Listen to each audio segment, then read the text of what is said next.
पुराने समय की बात है। नगर में रहने वाला सवल नाम का एक लड़का अपनी जिंदगी से बहुत निराश था। उसकी निराशा का कारण यह था कि अब वह कुछ भी नहीं कर रहा था। उसके माँ बाप उसे ताने मारते कि तेरे सारे मित्र कुछ ना कुछ कर रहे हैं, लेकिन तू अभी भी घर में बैठा हुआ है। मित्रों के बीच भी अक्सर उसका मजाक ही बनता।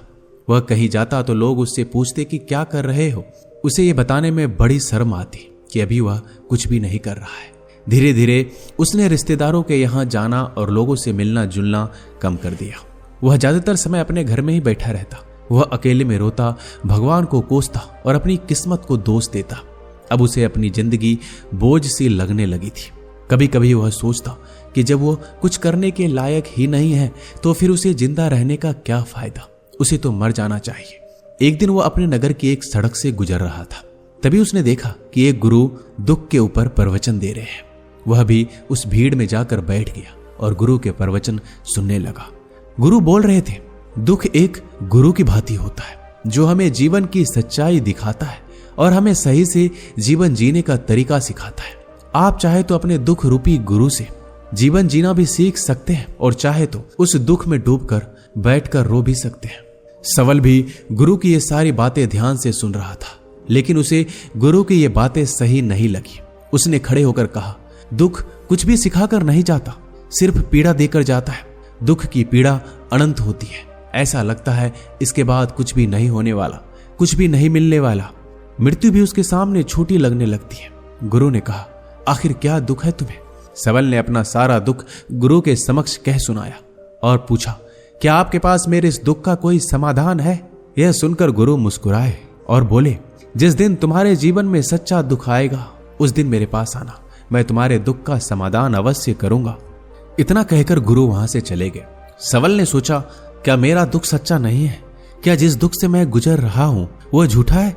कोई भी मेरे दुख को नहीं समझता। जब माँ बाप ही नहीं समझ पाए तो गुरु क्या समझेंगे?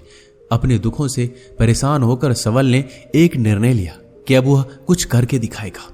उसने एक छोटा सा व्यापार शुरू किया, लेकिन उसमें सफलता नहीं मिल रही थी। लेकिन उसके घरवाले खुश थे कि वह कुछ तो प्रयास कर रहा है। वह अपने व्यापार में जुटा रहा और धीरे धीरे सफलता भी मिलने लगी। फिर उसने रफ्तार पकड़ ली। सिर्फ 3 साल के अंदर ही वह एक बड़ा व्यापारी बन गया। अब सवल के चारों तरफ ऐसे बहुत से लोग थे जो उसकी चिंता करते थे, उसे पसंद करते थे, उसके काम की प्रशंसा करते थे। अब उसके घरवाले भी उसकी प्रशंसा करते थकते नहीं थे। दिन प्रतिदिन उसके मित्रों की संख्या बढ़ती जा रही थी। अब वो अपनी जिंदगी से बहुत खुश था। उसके कुछ मित्रों ने उसे सलाह दी कि जब तुम बड़े व्यापारी बनकर इतना खुश हो तो सोचो, अगर तुम इस नगर के, इस राज्य के सबसे बड़े व्यापारी बन जाओगे तो तुम्हारे पास कितना सुख होगा, कितने लोग तुमसे जुड़ना चाहेंगे, तुम्हारा कितना यश फैलेगा। स्वयं राजा भी तुमसे मित्रता करना चाहेंगे और जरूरत पड़ने पर तुमसे ही धन उधार लेंगे। मित्रों की यह बात सवल के मन में घर कर गई। अब उसने और भी धन कमाने का प्रयास शुरू कर दिया, लेकिन उसे यह सब अब जल्दी चाहिए था। वह सब कुछ प्राप्त करने में अपना ज्यादा समय बर्बाद नहीं करना चाहता था, इसलिए उसने ऐसे भी कार्य करने शुरू कर दिए जो उचित नहीं थे। उसने बड़ी मात्रा में अपने मित्रों से उधार लेना शुरू कर दिया। ज्यादा मुनाफा कमाने के लालच में अपने सामान में मिलावट करने लगा। उसने दूसरे व्यापारियों के खिलाफ षड्यंत्र भी रचे। उसने डराया, धमकाया। जैसा जैसा उसका मित्र कहते गए वही करता गया। वह इन तरीकों से ज्यादा धन तो कमा रहा था, लेकिन अब उसके जीवन में सुकून नहीं था। उसके मन की शांति गायब हो गई थी। उसे रातों में नींद नहीं आती थी। वह किसी उधेड़ बुन में लगा रहता था। सुख साधन की सारी वस्तुएं होने के बाद भी उसे किसी में सुख नहीं मिल रहा था। एक दिन सबल अपनी बग्गी में सवार होकर कहीं जा रहा था। तभी रास्ते में उसे गुरु का आश्रम दिखा। वह रुक गया। वह गुरु के पास जाकर बोला, गुरुदेव, आपने कहा था जब तुम्हारे जीवन में सच्चा दुख आए तब मेरे पास आना। मैं अब बहुत ही दुखी हूं। मेरे रातों की नींद गायब हो गई है। मुझे कहीं सुकून नहीं मिल रहा। इस तरीके से सबल ने अपनी सारी समस्या गुरु के सामने कह सुनाई। गुरु ने कहा, जब तुम मुझसे पहली बार मिले थे तब भी तुम किसी दुख में थे। तुमने उस दुख से क्या सीखा? सबल ने कहा, मैंने सीखा कि सिर्फ सोचने और चिंता करने से कुछ नहीं होता। अपनी सोच को सच करने के लिए कर्म करना पड़ता है, और सिर्फ कर्म करने से भी कुछ नहीं होता। अपने कर्म को अंतिम पड़ाव तक ले जाना भी आवश्यक होता है। चाहे रास्ते में कितनी मुश्किलें आए, मन कितना ही निराश हो, कितना ही लगे कि अब आगे कुछ नहीं होने वाला है, तब भी ये मानकर चलो कि मैं जो कर रहा हूं उसमें मैं अवश्य सफल हूंगा। लोग सिर्फ सफल व्यक्ति को सम्मान देते हैं, फिर चाहे कोई कितना अच्छा क्यों ना हो, वह लोगों की नजरों में बोझ ही होता है। यह सब सुनकर गुरु मुस्कुराए और बोले, यह असली दुख नहीं है। जब तुम्हारे जीवन में असली दुख आए तब मेरे पास आना, मैं उसका समाधान अवश्य करूंगा। सवल ने जाते समय गुरु को सोने के सिक्कों से भरा एक घड़ा भेंट किया। घड़ा देखकर गुरु ने कहा, यह मेरे किसी काम का नहीं, इसे उस पेड़ के नीचे गड्ढा खोद कर दफना दो। सवल ने गुरु के कहे अनुसार घड़े को पेड़ के नीचे दफना दिया और वहां से चला गया। कुछ दिनों तक व्यापार अच्छी तरक्की कर रहा था, लेकिन गलत व्यापार की वजह से धीरे धीरे उस व्यापार में घाटा होने लगा। उसकी सारी धन संपदा धीरे धीरे खत्म होने लगी और एक दिन ऐसा आया जब उसके पास कुछ भी नहीं बचा और वह कर्जे से लद चुका था। लेकिन वह निश्चित था, क्योंकि उसने सारा कर्ज अपने मित्रों से ही लिया था। वो सोचता था कि उसके मित्र बुरे समय में उसका साथ देंगे, लेकिन ऐसा कुछ भी नहीं हुआ। बुरा समय आते ही मित्रों ने अपना उधार मांगना शुरू कर दिया। उधार वापस न मिलने पर जान से मारने की धमकी भी दी। उसके चाहने वाले सब उससे दूर हो गए। उसके वो मित्र जो उसके साथ मौज मस्ती करते थे अब उससे दूर भागने लगे। उसके परिवार वाले उसके गलतियां और कमियां गिनाने लगे। उसकी सारी संपत्ति नीलाम हो गई, उसके पास कुछ भी नहीं बचा। उसने अपने पिता से सहायता मांगी तो पिता ने कहा, मेरे पास ये थोड़ी सी संपत्ति है, अगर मैं ये भी तुम्हें दे दूंगा तो मैं तुम्हारी मां को कहां रखूंगा। ये संपत्ति हमारा आखिरी सहारा है। सबल के भीतर बहुत गहरा दुख था। उसके आसपास कोई नहीं था जो उसके दुख को समझ सके, उसे संभाल सके। लोगों से मिले इस धोखे और विश्वासघात की वजह से वह अंदर तक टूट गया। उसे लगने लगा कि अब जीने का क्या मतलब, अब तो मृत्यु ही एकमात्र सहारा है। वो आत्महत्या करने के लिए पहाड़ी की तरफ जा रहा था। तभी उसे याद आया कि गुरु ने कहा था, जब तुम्हारे जीवन में असली दुख आए तब मेरे पास आना। सबल गुरु के पास गया और अपना सारा दुखड़ा उन्हें सुनाया। आंखों में आंसू भरकर बोला, मेरे इस दुख का समाधान कीजिए गुरुदेव। गुरु ने कहा, जब तुम्हारे जीवन में असली दुख आए तब मेरे पास आना, मैं उनका समाधान अवश्य करूंगा। सबल ने कहा, क्या अभी जो मेरे जीवन में घट रहा है क्या वो दुख नहीं है? आखिर असली दुख होता क्या है? गुरु ने कहा, सबसे पहले तुम मुझे ये बताओ, इस दुख से क्या सीख मिला? सबल ने कहा, मैंने सीखा कि जो लोग हमारी सफलता, हमारी तरक्की की वजह से हमारे जीवन में आए हैं वो हमें धोखा अवश्य देंगे, क्योंकि बुरे समय में हमारे साथ खड़े नहीं होंगे।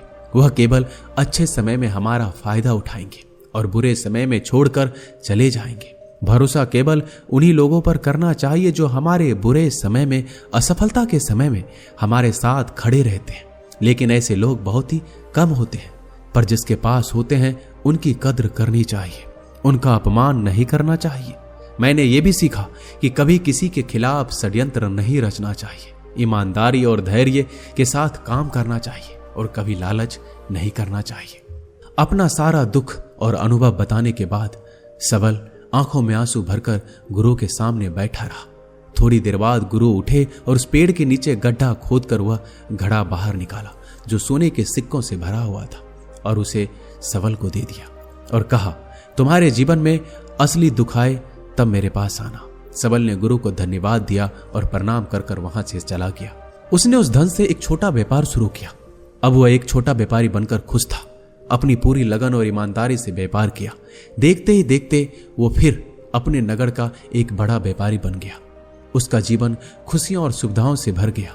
लेकिन कोई कितना भी अच्छा हो, कितना भी अच्छा काम करे, दान करे, पुण्य करे, लोगों की मदद करे, लेकिन जीवन में दुख तो आता ही है।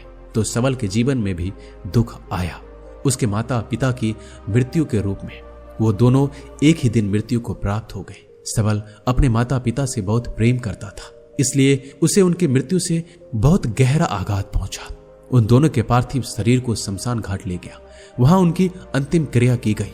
वहां उसने अपने माता पिता के शरीर को जलते हुए देखा तो उसका मन बेचैन हो गया। उसके अंदर बहुत से प्रश्न उठने लगे। वह घर वापस आया तो अपने माता पिता के घर और संपत्ति को देखा जिसके लिए उसके माता पिता हमेशा लड़ते रहते थे। आज वो लावारिस पड़ी है। आज उसकी देखरेख करने के लिए उसके लिए लड़ने वाले इस दुनिया से चले गए। उसके पिता ने जो भी कमाया था, जो भी बनाया था, सब कुछ यहीं रह गया था। एक दिन पहले किसी से भी अपनी संपत्ति के लिए लड़ जाने वाले उसके पिता आज इस दुनिया से अलविदा हो गए थे। उसका मन इसी तरह के अनेक विचारों के भंवर में फंसा हुआ था। उसे अंदर से अकेलापन और डर महसूस हो रहा था। उसे कुछ खालीपन सा महसूस हो रहा था। उसे लग रहा था कुछ तो है जिसे वो समझ नहीं पा रहा। इसलिए वो गुरु के पास गया। उसे देखते ही गुरु ने कहा, क्या जीवन में कोई दुख है? तो सबल ने कहा, वैसे तो जीवन में कोई दुख नहीं है गुरुदेव, सब सुख है, सब अच्छा चल रहा है। लेकिन आज मेरे माता पिता की मृत्यु हो गई। इस घटना ने मेरे मन को बेचैन कर दिया है। गुरु ने कहा, इसमें दुखी होने वाली कौन सी बात है? एक दिन तो सभी के प्रियजनों को मरना ही है। हमेशा जीवित ना तो कोई रहा है ना कोई रहेगा। एक दिन तो तुम्हें मरना ही है। हो सकता है कल ही मर जाओ या आज भी मर सकते हो। सबल ने कहा, यह आप क्या कह रहे हैं गुरुदेव? मैं भी मर जाऊंगा, पर मैं तो अभी जवान हूं। गुरु ने कहा, इसी भ्रम में तो सभी जी रहे हैं कि मृत्यु दूसरों को आती है, बुढ़ापा दूसरों को आती है, लेकिन बूढ़ों के सामने ही जवान मर जाते हैं, बच्चे मर जाते हैं। मृत्यु का किसी उम्र से कोई संबंध नहीं, ये तो सबको अपना ग्रास बना लेती है। गुरु की ये बातें सबल के मन में घर कर गई। वो चुपचाप वहां से चला गया, लेकिन उसका मन अब भी बेचैन था, अब भी अशांत था।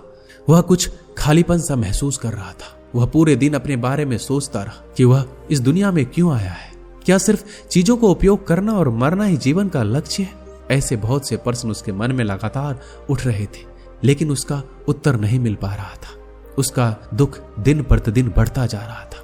कुछ दिनों बाद वह फिर गुरु के पास पहुंचा और बोला, गुरुदेव, मैं बहुत दुखी हूं।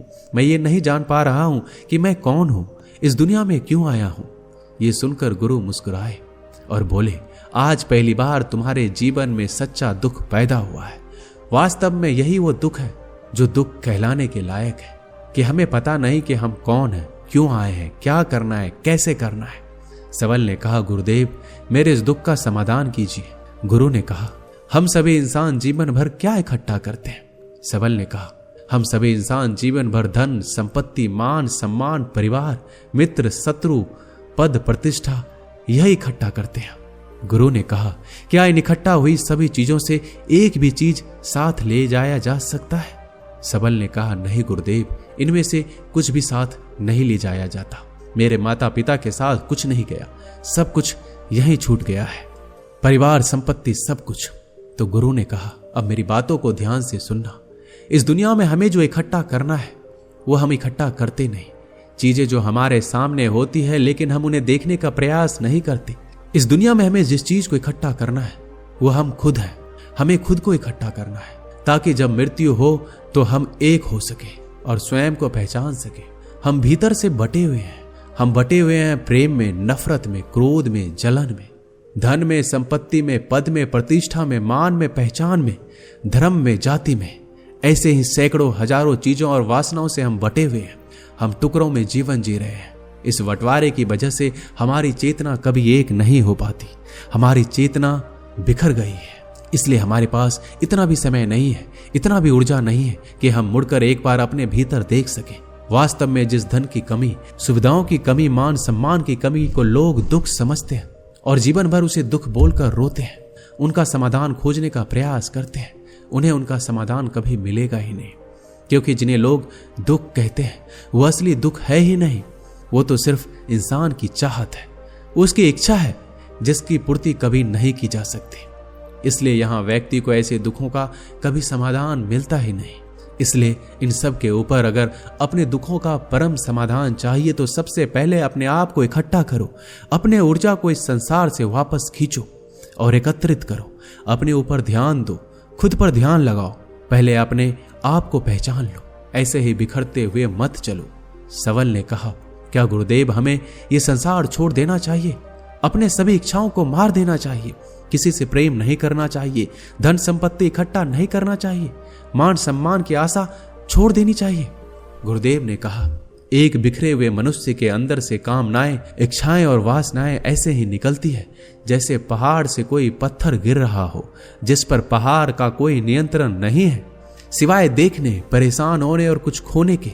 इसी प्रकार एक बिखरे हुए मनुष्य की इच्छाएं अनियंत्रित और दुखदायी होती है। उसका अनियंत्रित मन कुछ भी इच्छाएं और कल्पनाएं करता रहता है और दुखी होता रहता है।